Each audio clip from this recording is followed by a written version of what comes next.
Hello,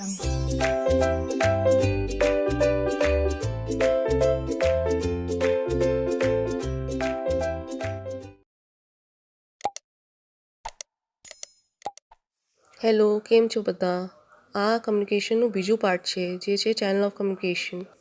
કમ્યુનિકેશનનું પહેલું part છે એ હું અપલોડ પહેલે કરી લીધું છે. આ કમ્યુનિકેશનનું બીજું પાર્ટ છે જેમાં આપણે ભણશું ચેનલ ઓફ કમ્યુનિકેશન, ઇન્ટરપર્સનલ કમ્યુનિકેશનના અંદર પ્રિન્સિપલ અને એના ફંક્શન્સ, પછી એક્ટિવ લિસનિંગ ઓર એના પછી છે ગાઈડલાઇન્સ ફોર ઇફેક્ટિવ લિસનિંગ. હવે ચેનલ્સ ઓફ કમ્યુનિકેશન આપણે કમ્યુનિકેશનમાં ભણેલા કમ્યુનિકેશન એક એવી વસ્તુ છે જે બે માણસોના વચ્ચે હોય, જેનામાં અન્ડરસ્ટેન્ડિંગ હોય અને મીડિયમ જે બનેલું હોય કમ્યુનિકેશન એ સારી રીતે હોય. હવે કમ્યુનિકેશનના અલગ અલગ ફોર્મેટ હોય છે, જે તો એક છે ફોર્મલ કમ્યુનિકેશન, એક છે ઇનફોર્મલ કમ્યુનિકેશન. હવે જે ફોર્મલ કમ્યુનિકેશન હોય એ બહુ ફોર્મલ રીતે હોય, જે રીતે આપણે કभी બોસથી વાત કરીએ, આપણા સુપરવાઇઝરથી કે આપણા સેમ લેવલ ઓફ મેનેજમેન્ટથી વાત કરીએ તો એને ફોર્મલ કમ્યુનિકેશન કહેવાય. ફોર્મલ કમ્યુનિકેશન બેસિકલી રિટનમાં હોય છે. હવે જે રીતે તમને કવે છુટ્ટી જોઈએ તમારા કામથી, તો તમે બોસને શું કરશો? મેલ કરશો યા મેસેજ કરશો? એ પછી લીગલ ડોક્યુમેન્ટ બની જાય ફ્યુચર રેફરન્સ માટે. આને ફોર્મલ કમ્યુનિકેશન કહેવાય. હવે ઇનફોર્મલ કમ્યુનિકેશનમાં શું હોય, એ આપણે બહુ ઇન્ફોર્મલી વાત કરીએ એકબીજા સાથે. જે રીતે આપણે કલીગને કभी બીમાર થયો તો એને પૂછી લીધું કે તમારી તબિયત કેવી છે, તો એને ઇનફોર્મલ કહેવાય. તો આ હિસાબે જોવા જાય તો ફોર્મલ અને ઇનફોર્મલ કમ્યુનિકેશનમાં બહુ અંતર કહેવાય, કેમ કે ફોર્મલ જે છે આપણે એકદમ લીગલ તરીકેથી કરીએ અને ઇનફોર્મલ આપણે કેઝ્યુઅલ વેથી કરીએ, જે એક ફેમિલી રીતે પણ હોય અને એક કન્સર્ન રીતે પણ હોય. એને આપણે ઇનફોર્મલ કમ્યુનિકેશન બોલી શકીએ. હવે ફોર્મલ કમ્યુનિકેશન જેના સબપાર્ટ્સ છે અપવર્ડ, ડાઉનવર્ડ, હોરિઝોન્ટલ, ડાયગોનલ.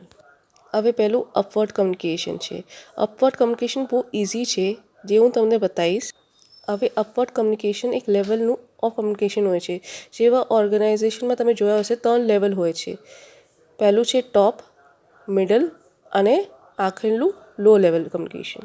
હવે ટોપ લેવલમાં આપણી સાથે સીઈઓ બેસે, બોર્ડ ઓફ ડાયરેક્ટર્સ બેસે અને સીએફઓ બેસે. મિડલ લેવલમાં ડિપાર્ટમેન્ટલ હેડ બેસે અને સુપરવાઇઝર્સ બેસે. અને લો લેવલમાં બીજા એમ્પ્લોઈઝ અને લેબર ક્લાસ બેસે. હવે જે રીતે આપણે અપવર્ડ લેવલની વાત કરીએ છીએ, એમાં શું થાય, લો લેવલ મિડલ લેવલ સાથે વાત કરે, મિડલ લેવલ ટોપ લેવલ સાથે વાત કરે, એને બોલાય અપવર્ડ કમ્યુનિકેશન. ડાઉનવર્ડ કમ્યુનિકેશન હવે જે રીતે એને અગર આપણે ઉલટા ફોર્મમાં લઈએ તો એ ડાઉનવર્ડ થઈ જાય. જે કે આ રહ્યું. ડાઉનવર્ડમાં શું થાય, ટોપ લેવલ મિડલ લેવલથી વાત કરે, મિડલ લેવલ લો લેવલથી વાત કરે, ટોપ લેવલ લો લેવલથી વાત કરે. એને કહેવાય ડાઉનવર્ડ કમ્યુનિકેશન. હવે ત્રીસું છે હોરિઝોન્ટલ કમ્યુનિકેશન, જેમાં સેમ લેવલ ઓફ માણસ લોકો એકબીજા સાથે કમ્યુનિકેશન કરે. હવે જે રીતે માર્કેટિંગ હેડ અને એચઆર હેડ બંને એકબીજા સાથે વાત કરશે તો same level of communication, horizontal communication થઈ જશે. હવે ડાયગોનલ કમ્યુનિકેશન, જેમાં કોઈ પણ વ્યક્તિ કોઈના સાથે પણ વાત કરી લેશે તો એને ડાયગોનલ કમ્યુનિકેશન કહેવાય. હવે આ બધા કમ્યુનિકેશનના અલગ અલગ રીઝન્સ હોય છે, જેમાં એનું એડવાન્ટેજ પણ હોય છે અને એનું ડિસએડવાન્ટેજ પણ હોય છે. એડવાન્ટેજમાં પહેલું છે પ્રોપર ચેનલ. ફોર્મલ કમ્યુનિકેશન માટે પ્રોપર ચેનલ હોવું બહુ જરૂરી છે. જે રીતે ફોર એક્ઝામ્પલ તમે લઈ લો કે તમને છુટ્ટી જોઈશે તો તમે તમારા બોસને અપ્રોચ કરશો, બીજા કોઈને નહીં. બોસથી છુટ્ટી માંગવાનું પણ તરીકા હોય, જે રીતે આપણે બોસને મેલ કરશું યા ડાયરેક્ટલી જઈને કેબિનમાં વાત કરશું યા તો પછી એને મેસેજ કરશું. આ બધું પહેલે ઓર્ગેનાઇઝેશનમાં બતાવેલું હોય કે કેવી રીતે આપણે છુટ્ટી લઈ શકીએ કોના પાસેથી. હવે સેકન્ડ છે બેટર અન્ડરસ્ટેન્ડિંગ. આપણે બેટર અન્ડરસ્ટેન્ડિંગ કેમ હોવું જોઈએ? ફોર્મલ કમ્યુનિકેશનમાં એવી વસ્તુ છે કે આપણે બેટર અન્ડરસ્ટેન્ડિંગથી વાત નહીં કરશું તો કામ બગડી પણ શકે છે. ફોર એક્ઝામ્પલ, અગર તમે તમારા ડિપાર્ટમેન્ટલ હેડથી કોઈ ઇન્ફોર્મેશન માંગશો, એના પાસે હોશે નહીં તો તમારું કામ શું એમાં અટકી જશે. બટ જ્યારે કમ્યુનિકેશન સારું હોય તો અન્ડરસ્ટેન્ડિંગ પણ સારી હોય અને વર્કફ્લો પણ સારું હોય. હવે ત્રીસું છે કવર્સ હોલ ઓર્ગેનાઇઝેશન. જેવું આપણે જોયા ટોપ લેવલ મેનેજમેન્ટમાં જે સીઈઓ છે, બોર્ડ ઓફ ડાયરેક્ટર્સ છે, સીએફઓ છે, એ લોકો ડિસિઝન લે. આ લોકો શું બધા ડિપાર્ટમેન્ટ જે મિડલ લેવલ હોય, લો લેવલ હોય, એ લોકો બધા માટે કઈ વસ્તુ પ્રિપેર કરે તો એ લોકો શું હોલ ઓર્ગેનાઇઝેશનને કવર કરે. જેવી રીતે કંપનીમાં કંઈ આપણે નોટિફિકેશન આવ્યું તો એ બધા ડિપાર્ટમેન્ટમાં સર્ક્યુલેટ થશે. મિડલ લેવલથી લો લેવલ સુધી બધામાં એ ઇન્ફોર્મેશન જશે. નેક્સ્ટ છે ફિલ્ટરેશન ઓફ ઇન્ફોર્મેશન. આ બહુ ઇમ્પોર્ટન્ટ પોઈન્ટ છે આમાં. એમાં શું થાય, જેટલી ઇન્ફોર્મેશન આપણે જ્યાં તક પહોંચાડવું છે અને જેને પહોંચાડવું છે એ જ થાય. હવે બોર્ડ ઓફ ડાયરેક્ટર્સને જે તો કંઈ બનાવ્યું હોય કે આપણે આટલું સેલ અચીવ કરવું છે આટલા ટાઈમ સુધી, તો આમાં શું એ લોકો અલગ અલગ ડિપાર્ટમેન્ટને જેને ઇન્ફોર્મેશન હોવું જોઈએ એને એ ઇન્ફોર્મેશન આપશે. હવે જેના હિસાબથી જે તો બતાવશે, જે તો મિડલ લેવલમાં જેટલું ઇન્ફોર્મેશન જોવું જોઈએ એ લોકોને ત્યાં સુધી ત્યાં પહોંચાડશે, અને લો લેવલમાં એના હિસાબે આપશે. જે ડિપાર્ટમેન્ટમાં જેટલું ઇન્ફોર્મેશન જોવું જોઈએ એટલું information he board of directors જે એને આપશે. હવે ડિસએડવાન્ટેજમાં પહેલું પોઈન્ટ શું છે? સ્લો અને રિજિડ. હવે જેવી કે આપણે જોઈએ કે ફોર્મલ કમ્યુનિકેશન રિટર્ન હોય છે, તો એટલે માટે બહુ સ્લોલી અને રિજિડલી જાય. આપણે ડાયરેક્ટલી બોસનો ઉઠાઈને ફોન કરીને તો કંઈ બોલી નહીં શકે, આપણે ફોર્મલ વેથી જવું પડે. હવે બીજું છે નેરો ચેનલ. એ કેવું હોય કે આપણે એક ફોર્મમાં જવું પડે, એક ચેનલના થ્રુ જ જવું પડે, આપણે એના અલાવા આગળ નહીં વધી શકું. એટલે માટે આપણે એમાં બહુ થોડી દિક્કત અને તકલીફ આવે. એક્સપેન્સિવ, એ હોય છે એક્સપેન્સિવ, અને બીજું છે ટાઈમ કન્ઝ્યુમિંગ. હવે જે તર આપણે બોસને કઈ વસ્તુ પૂછ્યું યા કઈ વસ્તુ કર્યું, તો બોસને જ્યારે ફ્રી થશે ત્યારે અમને આન્સર આપશે. મતલબ આ ટાઈમ કન્ઝ્યુમિંગ મેથડ છે, અને એના માટે આપણે વેઇટ કરવું પડશે. તો એટલે માટે આ ટાઈમ કન્ઝ્યુમિંગ બહુ છે. હવે બીજું કમ્યુનિકેશન છે ઇન્ફોર્મલ કમ્યુનિકેશન, જે આપણે ગ્રેપવાઇનના હિસાબે પડશું. ગ્રેપવાઇન કમ્યુનિકેશન શું હોય? એ એક સ્ટોરીથી નીકળેલું છે. એમાં શું થાય, એક ટાઈમ પર પહેલે 2 બિલ્ડિંગ્સ હતી. સપોઝ આ એક બિલ્ડિંગ છે અને આ બીજી બિલ્ડિંગ છે. પહેલે શું હતું, બધા ઘરે ટેલિફોન્સ લાઇન્સ હતી, અને એ હિસાબે બંને બિલ્ડિંગમાં વાત થતી હતી, જેમાં આ બિલ્ડિંગના લોકો બીજા આ બિલ્ડિંગ સાથે વાત કરી શકતા હતા. એમાં શું થયું, એક ટેલિફોન લાઇનમાં એકવાર અંગૂરના ગુચ્છા લાગી ગયા. આ પૂરી વાયરના અંગૂરના બેલ લાગવાનું શરૂ થઈ ગયું. અંગૂરના વાયરથી એ બેલ સાથે દબી ગઈ અને એ વાયર ઝૂકી ગઈ, અને આનાથી શું થયું, એકબીજા સાથે કમ્યુનિકેશન નહીં કરી પાતા હતા, વોઇસ ક્લિયર નહીં આવતી હતી, અને આનાથી ઈજાદ થયું ગ્રેપવાઇન કમ્યુનિકેશન, મતલબ અંગૂરનો ગુચ્છા લાગેલા હતા એ કમ્યુનિકેશન. તો ગ્રેપવાઇન કમ્યુનિકેશન શું થયું, એક ઇન્ફોર્મલ કમ્યુનિકેશન છે. ગ્રેપવાઇન કમ્યુનિકેશન શું હોય છે? બેસિકલી એક અફવા ટાઈપ હોય છે, જે આપણે ફેલાવીએ એકબીજાના સાથે, અને જેનામાં બધું લોકો વિશ્વાસ કરી લે. એ યુઝલી જૂઠી હોય છે, એમાં સચની માત્રા બહુ ઓછી હોય છે, જે આપણે વિશ્વાસ કરી શકીએ. એટલે માટે ગ્રેપવાઇન કમ્યુનિકેશન આપણે એ કહેવાય કે એ બધા રૂમર્સ, લોકો જે ગલત વાતો ફેલાય અને એ હોય એને ગ્રેપવાઇન કહેવાય. હવે ચેનલ્સ ઓફ કમ્યુનિકેશન પછી આવ્યું ઇન્ટરપર્સનલ કમ્યુનિકેશન. એ પણ એક ઇન્ફોર્મલ વે ઓફ કમ્યુનિકેશન છે. આ કમ્યુનિકેશનમાં આપણે ના સિર્ફ રિલેશન બિલ્ડ કરી શકીએ, બટ અન્ડરસ્ટેન્ડિંગ પણ રાખી શકીએ અને કમ્યુનિકેશન પણ સાધી શકીએ. હવે જે રીતે આપણે એક ક્લાસરૂમમાં જાય અને આપણે ફ્રેન્ડ્સ બનાવવાના હોય, તો આપણે એક ક્રાઇટેરિયા રાખશું ને કે મારા ફ્રેન્ડ્સ આવા હોવા જોઈએ, અને તમે એવા જ ફ્રેન્ડ્સ બનાવશો જેના સાથે તમે કમ્ફર્ટેબલ રહો, અને જેના સાથે તમે વાતો સારી કહી શકો, એને તમે સમજી શકો, અને તમને સારું લાગે એના સાથે રહેવામાં. અને એક વસ્તુ પણ ધ્યાનમાં રાખીએ આપણે કે જેના સાથે આપણે અન્ડરસ્ટેન્ડિંગ બની શકે, યા જેના સાથે આપણે ભાવ મળે એને તમે ફ્રેન્ડ્સ બનાવશો, બીજા કોઈને નહીં. એ થાય થ્રુ ઇન્ટરપર્સનલ કમ્યુનિકેશન. હવે ઇન્ટરપર્સનલ કમ્યુનિકેશનનું ડેફિનેશન એ છે, not only communication are communicate information but also to build a close relation and understanding. મતલબ આમાં છે કે આ કમ્યુનિકેશનના થ્રુ આપણે ક્લોઝ રિલેશન બિલ્ડ કરી શકીએ અને એના સાથે અન્ડરસ્ટેન્ડિંગ પણ બનાવી શકીએ.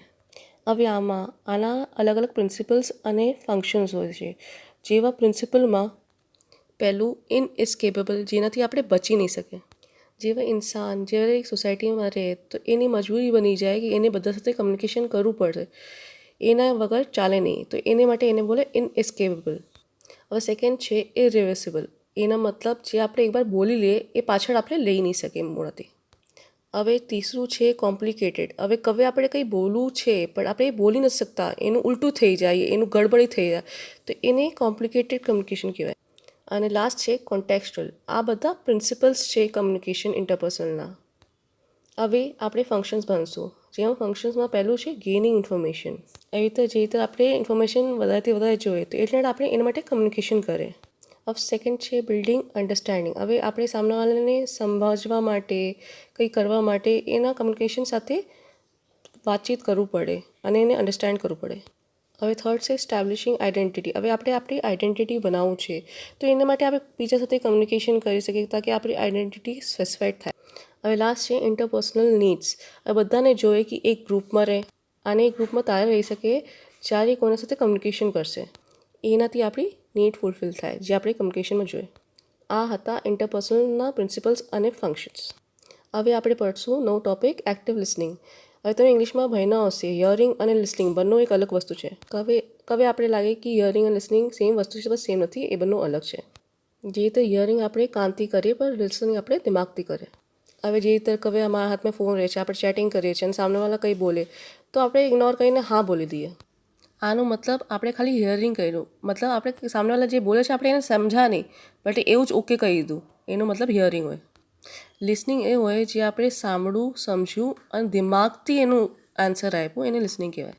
તો બંનેમાં બહુ ફરક હોય. એટલે આપણે એક્ટિવ લિસનિંગ બોલે, એક્ટિવ હિયરિંગ નહીં બોલે. એટલે આપણે ઇફેક્ટિવ લિસનિંગ કેવી રીતે કહી શકીએ એનું એક ગાઈડલાઇન્સ છે. તો આ બધા એના પોઈન્ટ્સ છે. હવે પહેલું છે અવોઇડ ડિસ્ટ્રેક્શન. મતલબ આમાં શું થાય કે હવે આપણે ફોન લઈને ઊભા થાય અને સામે તમારા ફ્રેન્ડ પણ વાત કરે તો તમે બંને તરફ કોન્સન્ટ્રેટ નહીં કહી શકશો. યા તો તમે ચેટિંગમાં કંઈ ગલતી કરી દેશો, યા તો તમારી મિસકમ્યુનિકેશન તમારી ફ્રેન્ડ સાથે થઈ જશે. એટલે માટે આપણે અવોઇડ કરવું પડે ડિસ્ટ્રેક્શન. હવે સેકન્ડ છે મેન્ટેન આઈ કોન્ટેક્ટ. હવે આમાં શું થાય, અગર આપણે કમ્યુનિકેશન કરીએ અને આઈ કોન્ટેક્ટ બનાવીને રાખીએ તો આપણું કમ્યુનિકેશન બહુ ઇફેક્ટિવ થશે. હવે બીજું છે ટેક નોટ્સ. હવે આપણે ક્લાસ લઈએ તો ક્લાસમાં બહુ બધું ઇન્ફોર્મેશન હોય જે આપણે દિમાગમાં રાખી નહીં શકીએ, તો એનું આપણે નોટ્સ બનાવીને મૂકીએ તાકી આપણે પછી યાદ રહે. હવે બીજું છે ટેક ઇન ઇન્ટરેસ્ટ. મતલબ આપણે જે સામેવાળા કમ્યુનિકેશન કરીએ છીએ અગર આપણે એમાં ઇન્ટરેસ્ટ લેશું તો આપણી કમ્યુનિકેશન સારી બેસશે. બીજું છે કીપ માઇન્ડ એક્ટિવ. મતલબ આપણે જ્યારે કમ્યુનિકેશન કરીએ તો આપણું માઇન્ડ એક્ટિવ પોઝિશનમાં રહેવું જોઈએ તાકી આપણે બધું સમજમાં આવે. કેમ કે આપણું માઇન્ડ એક્ટિવ રહેશે તો બધું સમજમાં આવશે.